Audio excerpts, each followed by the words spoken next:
The treaty between Iran and world powers is meant to take effect 90 days after the UN Security Council adopts the relevant resolution. But while it's been hailed as a historic step for global security, Iran is a very active regional power and partner in violent instability in the Middle East, which the treaty does not address.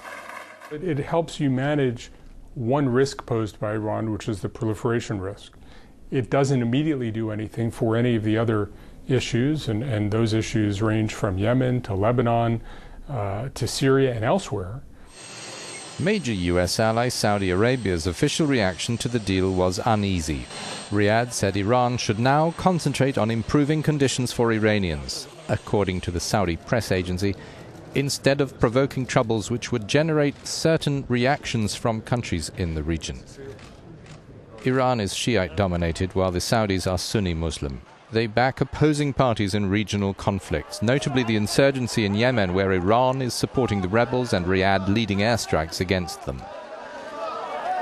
Tehran is also behind the Shiite militia in Iraq, Shiite Hezbollah in Lebanon, Hamas in Gaza, and the internationally isolated President Bashar al-Assad in Syria. The Saudis support parties fighting to remove Assad. The president called the nuclear treaty with his ally Iran a great victory and a historic achievement.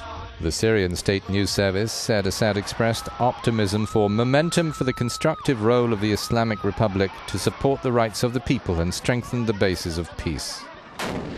In Iraq, Iran supports Shiite militias fighting against the jihadist Islamic State movement, ISIL. The Shiite-dominated Baghdad government praised the nuclear deal with Tehran, but the minority Sunnis may feel more threatened. Apart from Saudi Arabia, Iran's other major regional adversary is Israel. Prime Minister Benjamin Netanyahu calls the P5+1 treaty with Tehran a historic mistake that frees Iran to sponsor global terrorism and gives it a clear run at acquiring nuclear weapons, just as he said 3 years ago at the UN.